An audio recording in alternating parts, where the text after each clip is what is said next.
अपने जीवन में ये बात समझी है कि स्वार्थ एक कमजोरी है,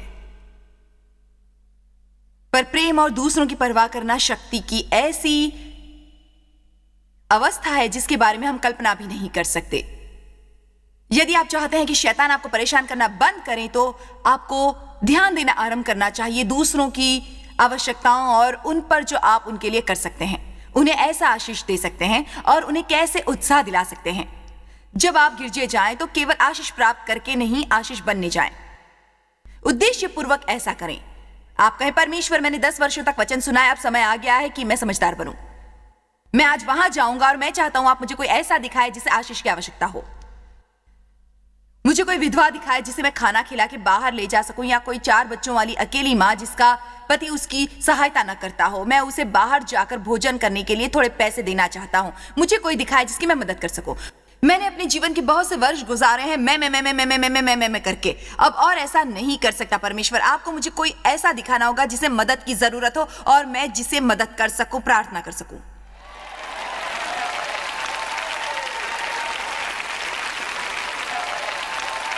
ऐसा नहीं कि 15 मिनट देर से गिरजे पहुंचकर अपने लिए कुर्सी खोजते समय अन्य परमेश्वर की आराधना करने वालों को परेशान करें। देखिए, मैं उनसे अच्छा प्रचार कर रही हूं। वेदी पर बुलाए जाने के बीच में से ही निकलकर इस बात की परवाह किए बगैर कि आप उन 4 लोगों के लिए बाधा बन रहे हैं जो नर्क जाने वाले हैं, आप केवल वहां से बाहर जाकर अपनी गाड़ी पार्किंग में से निकालकर वहां से रफू चक्कर होना चाहते हैं। सच कहती हूं, मैं इससे कोमलता से प्रचार कर सकती हूं, पर मैं अपने लिए भी यही प्रचार कर रही हूं। मैं आपको ऐसा कुछ नहीं कहती जो परमेश्वर मुझसे लगातार कह रहे हो और मुझसे ना होता हो। आमीन। अपनी सीट पर बैठ जाओ। आशा करती हूं आज का संदेश अच्छा होगा। मुझे आशीष की आवश्यकता है।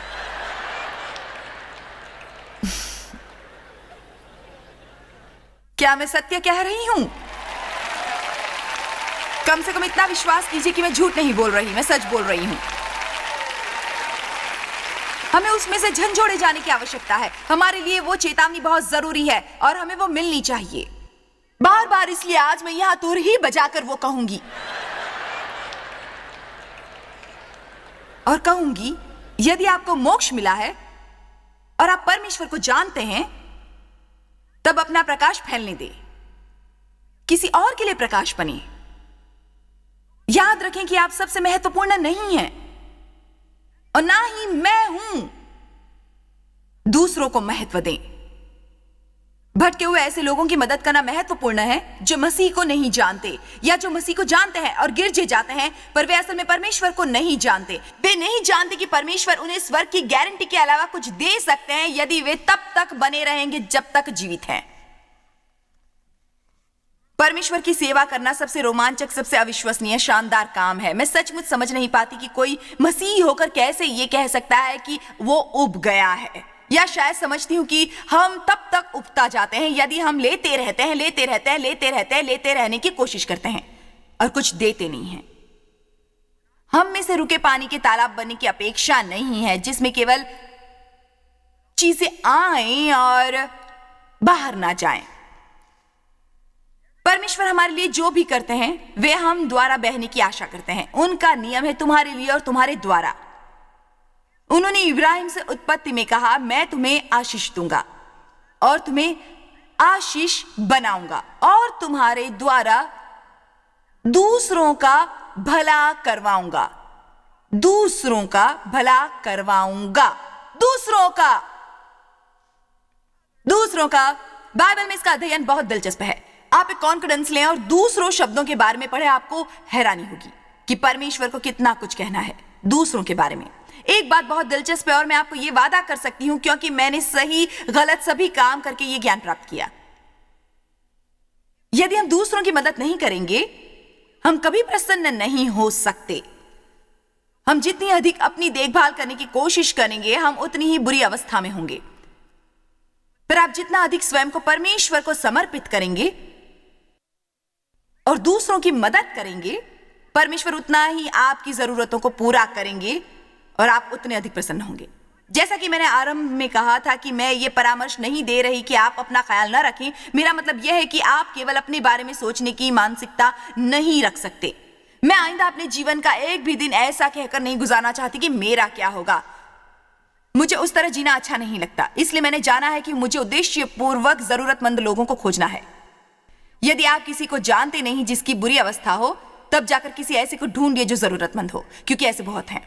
मैं वादा कर सकती हूँ यहाँ इस कमरे में बैठे लोग और टीवी द्वारा देख रहे लोगों से जो नियमित रूप से अपना उद्देश्य बनाते हैं दूसरों की मदद करना, प्रोत्साहित करना, प्रेरित करना, प्रशंसा करना, हौसला बढ़ाना, लोगों को बताना कि वे मूल्यवान हैं, दान देना, आर्थिक मदद करना, जिस तरह संभव हो मदद करना, कि आप इस इमारत के सबसे प्रसन्न मनुष्य हैं और इस वक्त टीवी देखने वालों में से भी सबसे प्रसन्न। 1 तीमुथियुस 5:6। पर जो महिला, मैं यहां पुरुष भी जोड़ना चाहूंगी, पर जो लोग विलास में पड़ गए, जो विलासिता और सांसारिक भोगों में पड़ गई, वो जीते जी ही मर गई है। वो जीते जी ही मर गई है। वो यीशु, हालेलुया। यूहन्ना 13:34 और 35। एक दूसरे से प्रेम करो जैसा मैंने तुमसे प्रेम रखा है। एक नई आज्ञा, यीशु ने कहा, मैं तुम्हें एक नई आज्ञा देता हूं।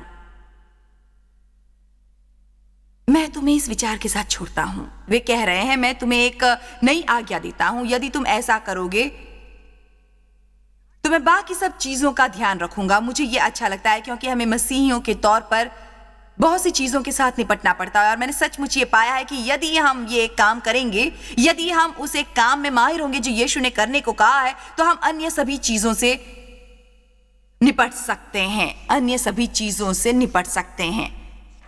उन्होंने कहा, मैं तुम्हें एक नई आज्ञा देता हूं कि एक दूसरे से प्रेम रखो जैसा मैंने तुमसे प्रेम रखा है। आप जानते हैं कि सामान्य रूप से गिरजे का संसार में अच्छा नाम नहीं है और यह सचमुच बहुत दुखद है।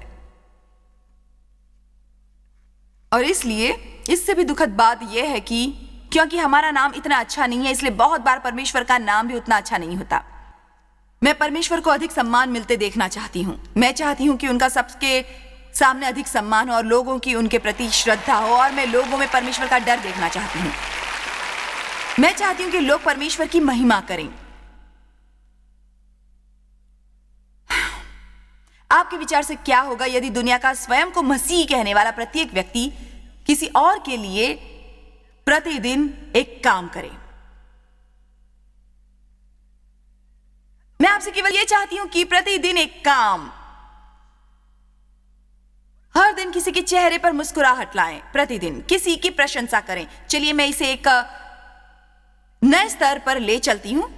कुछ दान देने की कोशिश करें हर दिन।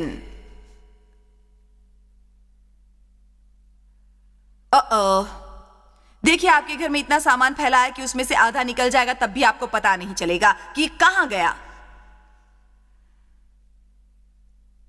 1 यूहन्ना 3:18। दूसरों दूसरों दूसरों दूसरों हे बालों को हम वचन और जीभ ही से नहीं पर काम और सत्य के द्वारा भी प्रेम करें। पूर्ण निष्ठा से प्रेम पूर्वक व्यवहार करें।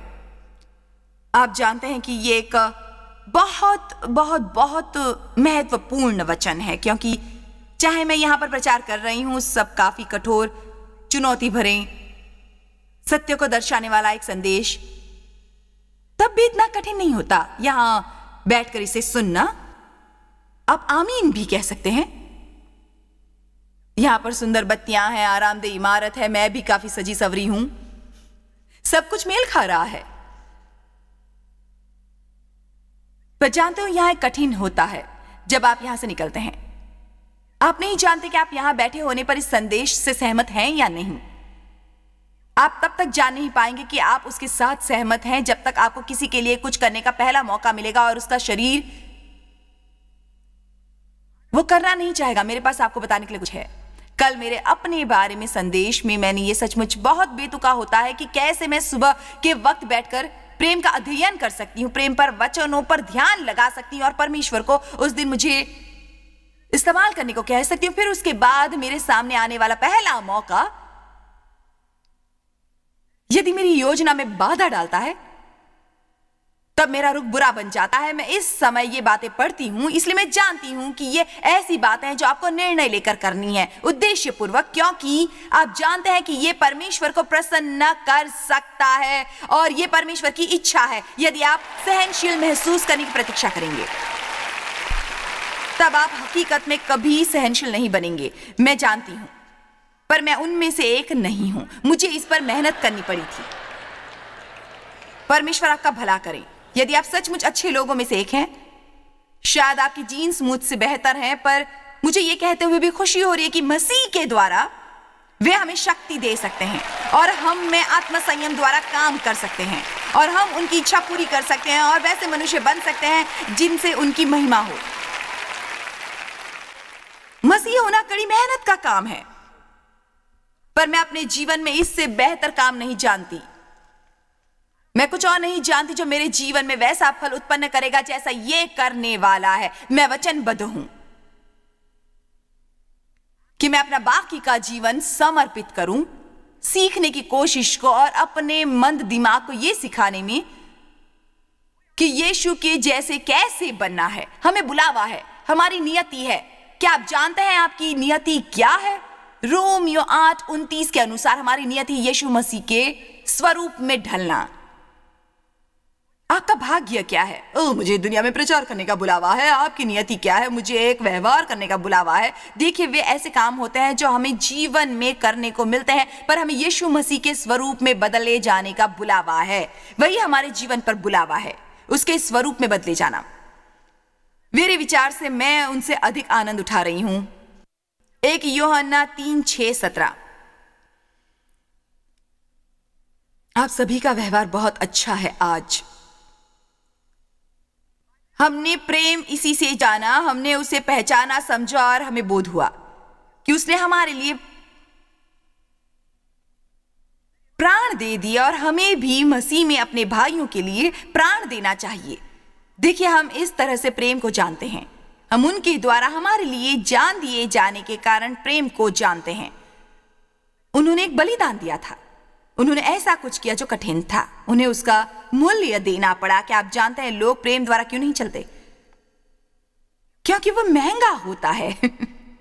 उसके लिए आपको देना पड़ता है अपना समय, कोशिश, पैसा, अपनी योग्यता बदलनी पड़ती है। चलिए,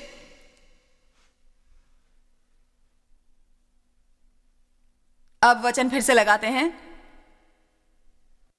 पर जिस किसी के पास संसार की संपत्ति हो, जीवित रहने के लिए आवश्यक साधन हो और वे अपने भाई को कंगाल देकर उस पर तरस खाना न चाहे, यह भयभीत करने वाला वचन है कि परमेश्वर हमें रहम भरा दिल देते हैं, पर हम प्रेम पर संदेश सुन सकते हैं। हम प्रचारक को पूरे जी जान से प्रेम पर प्रचार करते सुनते हैं, फिर उनसे क्रोधित होते हैं क्योंकि वे दान के बारे में हमारी इच्छा से 5 मिनट अधिक प्रचार करते हैं।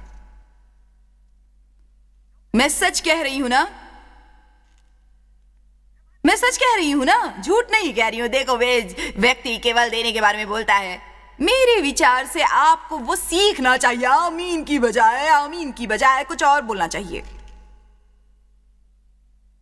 वे एक सिद्धांत नहीं है, वे कोई संदेश नहीं है, वे हमारे द्वारा किया कोई धार्मिक काम नहीं है, पर उसे सच्चा होना चाहिए क्योंकि परमेश्वर ने जगत से ऐसा प्रेम किया है कि उसने क्या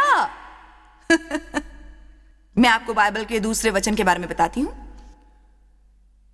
नीति वचन 6:17 के अनुसार अपने को वास्तविकता से अधिक बड़ा और दूसरों को वास्तविकता से कम मत आके, यानी ये मत सोचिए कि आप दूसरे लोगों से बेहतर हैं।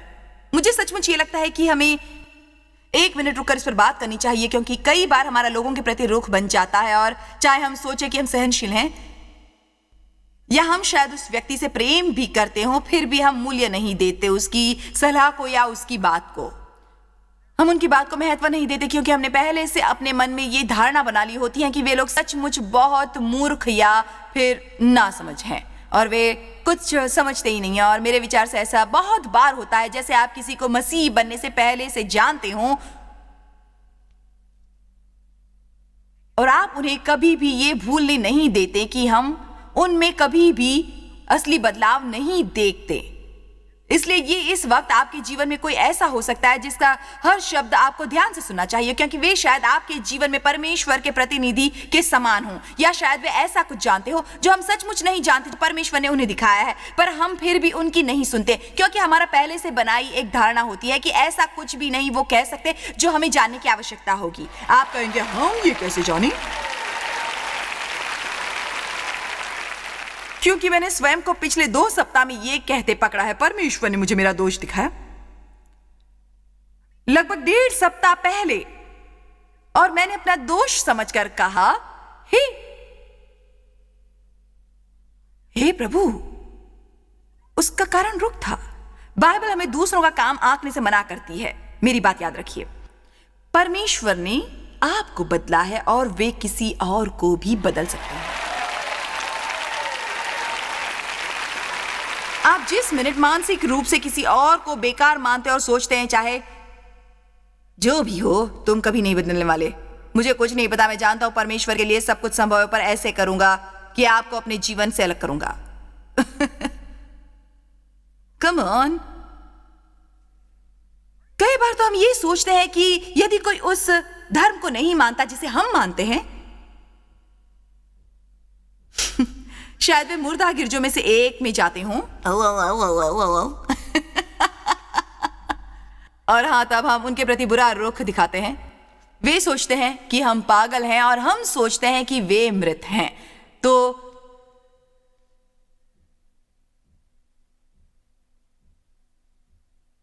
पर कुछ दिन पहले मैंने एक बढ़िया सबक सीखा किसी ऐसे से जो उनमें से एक गिरजे में जाता है, और मैंने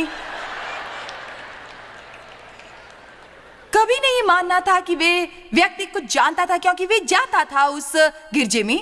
क्या आप मुझसे सहमत हैं? वे बस एक पुराना धार्मिक स्थल है, वे वहां लोगों को कुछ नहीं सिखाते सचमुच। तब मैंने उस व्यक्ति के मुंह से ऐसे बुद्धि की बात सुनी कि मैं हक्की बक्की रह गई। मैं इसे कैसे चूक गई? इसके लिए हमें हर व्यक्ति का मूल्य समझना चाहिए। हर व्यक्ति के पास ऐसा कुछ होता है जो हम सीख सकते हैं उससे। अपने को वास्तविकता से अधिक मत आंकिए और दूसरों को कम मत समझिए। आमीन, आमीन।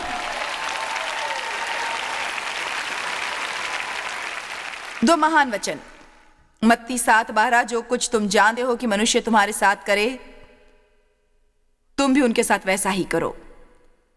जो कुछ तुम चाहते हो कि मनुष्य तुम्हारे साथ करे, तुम भी उनके साथ वैसा ही करो। दिया करो तो तुम्हें भी दिया जाएगा, लोग पूरा नाप दबाकर और हिलाकर और उभरता हुआ तुम्हारी गोद में डालेंगे। क्या आप जानते हैं आपके हाथों में कितनी शक्ति सौंपता है? हम ये वचन पढ़ते हैं और इसे समझ नहीं पाते। वे क्या कह रहे हैं? आप लगभग हर चीज को पा सकते हैं जो चाहते हैं। जो ईश्वरीय है उसे किसी और को देकर हम दूसरे लोगों से बेहतर व्यवहार क्यों नहीं करते? हम अधिक मैत्रीपूर्ण क्यों नहीं हैं? हम अधिक सम्मान क्यों नहीं प्रदर्शित करते? हम अधिक आदर क्यों नहीं दिखाते? मैं बस ये चाहती हूं कि कोई मुझसे बेहतर व्यवहार करे। क्या आप समझते हैं ये कितना शक्तिशाली है? मैंने इस बारे में सोचा जब मैं संदेश की तैयारी कर रही थी। मैंने सोचा ये उससे कहीं अधिक शक्तिशाली है जितना हम इसे समझते हैं। परमेश्वर हमें प्राप्त करने का एक तरीका दे रहे हैं, उसमें से जो कुछ भी उनके मुनासिब होता है, उसका जो भी हिस्सा चाहते हो। जो कुछ तुम चाहते हो कि मनुष्य तुम्हारे साथ करे, तुम भी उनके साथ वैसा ही व्यवहार करो। अगले वचन में कहा है, क्योंकि संकेत है वे फाटक और संकरा है वे मार्ग जो जीवन को पहुंचता है, और थोड़े हैं जो उसे पाते हैं। मुझे विश्वास है कि हमें इन 3 वचनों को एक साथ लेना चाहिए। मेरे विचार से वे कह रहे हैं, यदि तुम लोगों के साथ वैसा व्यवहार करते हो जैसे अपने साथ चाहते हो तभी तुम संकेत मार्ग पर रह पाते हो, तभी तुम संक्रिय मार्ग पर रह पाते हो। प्रतिदिन उठने पर ये करें, मैं जाने वाला हूं परमेश्वर आपकी मदद के द्वारा, आपके अनुग्रह और रहम के द्वारा मैं जानता हूं मैं ये अकेले नहीं कर सकता। जिसके साथ मेरा रुख बुरा होता है, क्योंकि याद रखिए हम जिन्हें भी आंकते हैं हम शायद उनसे अधिक मूर्खता के काम करते हैं और हम में से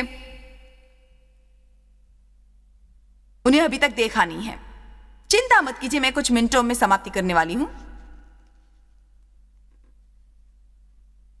मत्ती 24:45 मैं आपको कुछ दिखाना चाहती हूं। मुझे बहुत खुशी है कि हमारी 2 और सभाएं हैं।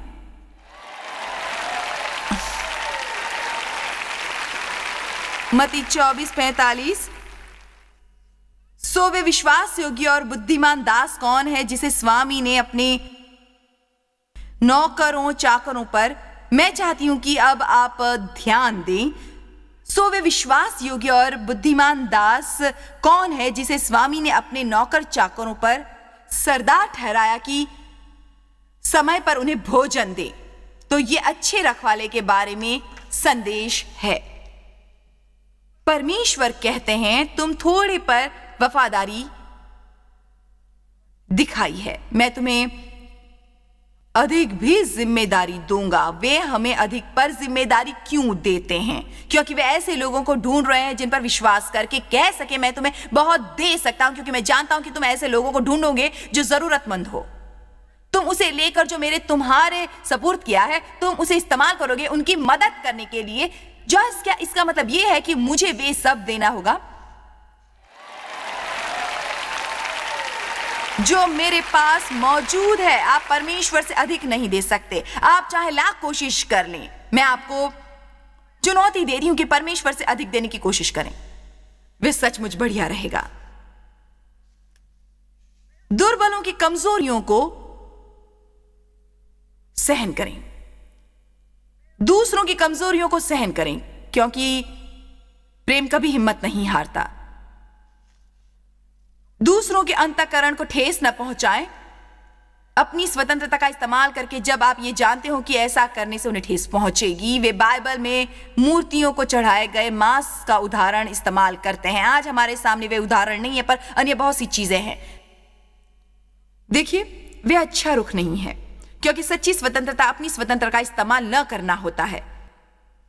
यदि हमें ज्ञात हो कि उस समय वही उत्तम होगा उन लोगों के कारण जिनके साथ हम हों कि उससे उस तरीके से न निपटा जाए। मुझे ये प्यारा है जो पौलुस ने कहा था। उन्होंने कहा यहूदियों के लिए मैं यहूदी हूं, यूनानियों के लिए मैं यूनानी हूं। मैं परिस्थिति के अनुसार परिवर्तित हो सकता हूं, अपने को बदल सकता हूं, जो भी जरूरी हो किसी व्यक्ति को मसीह के पास जाने के लिए। जब आप काम करके जाएं, यदि आप वहां पर कुछ मसीहों में से एक हों और बाकी सभी को परमेश्वर या उसके बारे में बात करने में बिल्कुल दिलचस्पी ना हो, आपको वहां बैठकर मसीह तरीके से बातचीत नहीं करते रहना चाहिए। उसके साथ उसके बारे में बात करें जिसमें उसे दिलचस्पी हो, उसका रुख ऊपर ना ले जाएं, अपनी बातचीत को उसके अनुसार ढालने की कोशिश करें। यही एक सच्चे मसीह का कर्तव्य होता है, यही एक सच्चा मसीह होता है, और यही परमेश्वर हमसे चाहते हैं। एक बार एक व्यक्ति के साथ मिशन के दौरे पर जाना मुझे याद है। हमें 2 सप्ताह हुए थे। तब उन्होंने कहा, जॉयस, क्या आप जानती हैं कि इस पूरे दौरे में हम आए हुए पूरे 2 सप्ताह के दौरान मैंने आपको परमेश्वर के अलावा किसी और विषय पर बात करते नहीं सुना। मैं कितनी आत्मिक हूं। पर उसके बाद मुझे आखिरकार समझ आई कि कई बार ऐसा होता है कि हम बहुत आत्मिक बन जाते हैं, फिर कोई भी हमें अपने जैसा नहीं समझता। इसलिए हमें परमेश्वर का समय पता होना चाहिए और हमेशा वो करना चाहिए जो दूसरों के लिए अच्छा हो। वो चुनो जो उत्तम हो, ताकि आपकी वजह से दूसरे लोग न डगमगाएं। मेरे पास 1-2 नहीं कई पन्ने भरे हुए हैं ऐसी बातों के। दिल खोल कर भले काम करें, खुले विचारों वाले और दूसरों के प्रति उदार दिल वाले बने। दूसरों के साथ मित्रता पूर्वक रहने के लिए कोशिश करने वाले बने। दूसरों के अपराधों को तूल न देने वाले बने। दूसरे की मेहमान नवाजी का अभ्यास करें। दूसरों के मामले में हस्तक्षेप करने वाले कभी न बने।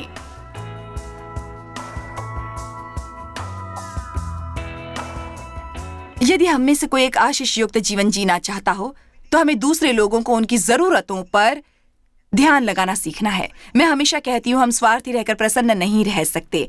हमें अपने को वास्तविकता से अधिक और दूसरों को वास्तविकता से कम नहीं आंकना चाहिए। इसका मतलब यह है कि लोग परमेश्वर के लिए सचमुच महत्वपूर्ण हैं, और जब आप दूसरों की मदद करते हैं तब परमेश्वर हमेशा आपकी देखभाल करते हैं। आज हम द लव रेवोल्यूशन नामक किताब, ये साधन मंगवाइए और परमेश्वर के तरीके से काम करना आरंभ कर दीजिए।